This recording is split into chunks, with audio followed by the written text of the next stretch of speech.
Well, well, well. It's not every day prey just falls into my home. And, by the looks of it, a human. What a wonderful surprise. We don't get too many of your kind out here. You'll make a delicious meal. Oh, no, you don't. You didn't think I was just gonna stand there and let you run away, did you? Oh, you're so weak. It's honestly pathetic. Watching you struggle in my coils really brings out my hunter instincts. Having prey so close I could taste it. That's it, little human. Keep struggling. I'm sure you can manage to wiggle free. Unless I were to, I don't know, tighten a little? Ah, I love seeing the look in my prey's eyes as I squeeze the air out of their lungs. What's the matter? Don't feel like struggling against me anymore? Or are you too preoccupied struggling to get air into your lungs?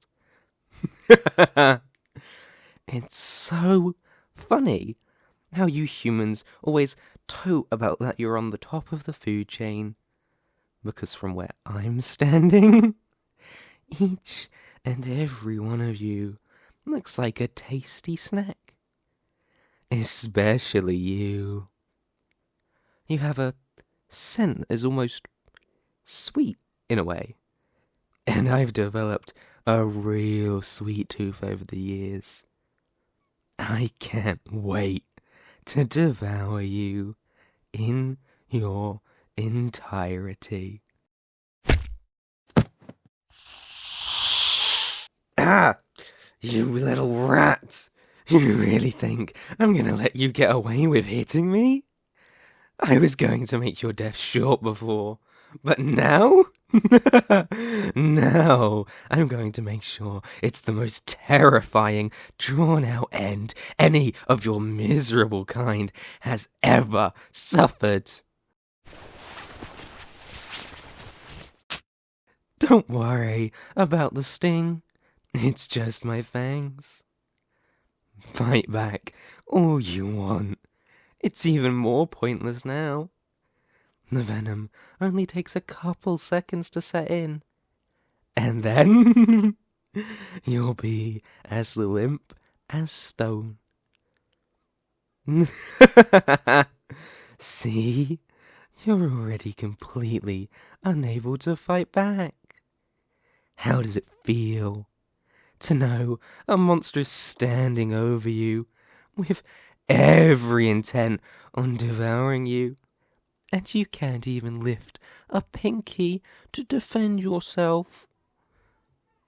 Don't worry, the venom won't be the thing that kills you. I made sure to control that dosage. Instead, it'll make it impossible for you to move at all for the next couple hours. Which means I can take as long as I want, deciding what I want to do with you.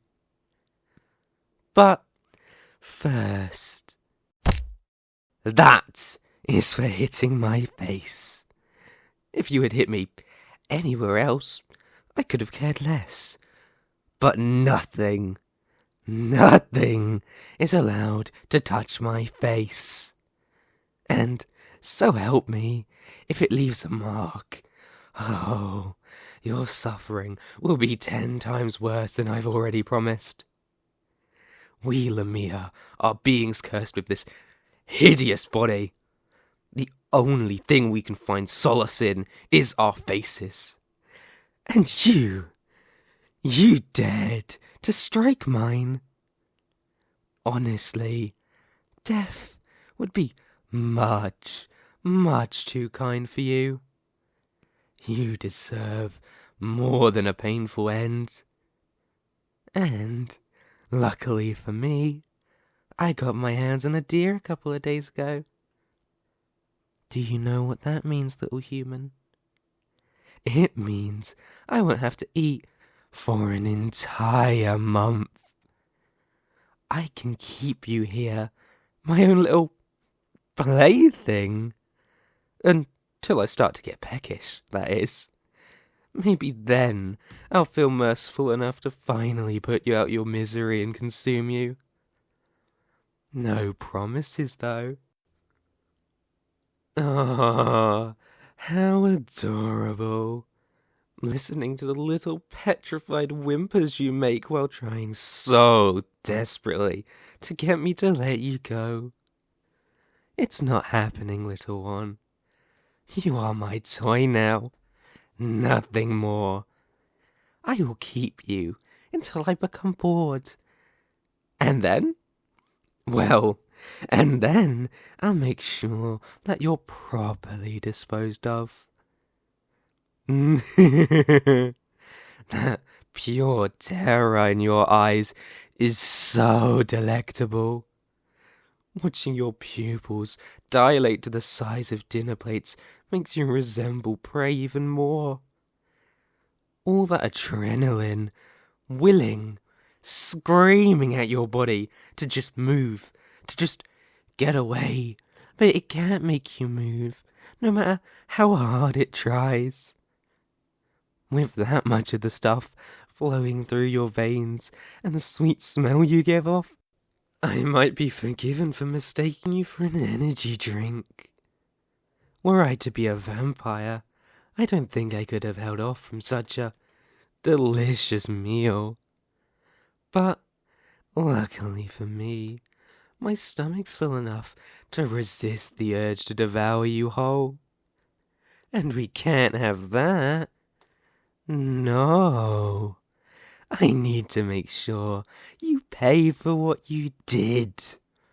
And what better way than to make you live out the last month of your miserable little life as my obedient pet? You're perfect for the job after all. Weak, small, easy to restrain. And despite how little I think of your species, I find you cute. There's something about the similarities we share, contrasted with the monumental size difference as well as strength, that makes you kind of almost tolerable. Almost. Though that tolerance can get worn very thin if any of them were to try what you did today. I wouldn't do that again, by the way. At least, if I was you, consider the drugging with Venom to be a mercy. If you raise your hands against me again, I'll break those flimsy little limbs of yours and make it so you can't strike out at anything ever again. Maybe... Yes, maybe I should do that after all. It'd make things so much harder to escape. I wouldn't have to keep re-drugging you either. But then I'd have to devote all my time to keeping you alive. And there's no way in hell I'm doing that for such a worthless creature. So I'll hold off on the whole limb-breaking thing. For now, at least. But it isn't entirely out of the question either. Now, I think it's about time I went and cleaned up all your tracks. You humans are clumsy creatures. Make it far too easy to track you down. I don't want to have to deal with a group of your friends tracking you down and pestering me like the rats they are. Or, worse, another predator smells you and comes looking. Oh? And what's that smile about? Did you think I was afraid? Scared that another predator would come by and try and take my prey? I don't get scared. I'm not the one in any danger after all. Between my crushing coils and toxic venom, I'm more than capable of defending myself. I'm more worried about you, about something else robbing me of the chance to make you suffer. I won't let that happen. I am the only one that gets to make my playthings suffer. Now, I would say don't move while I'm gone, but we don't have to worry about that, now do we? The fun is only just starting, human. By the end, you're gonna wish you just let me devour you. Because now, I have so much worse in mind.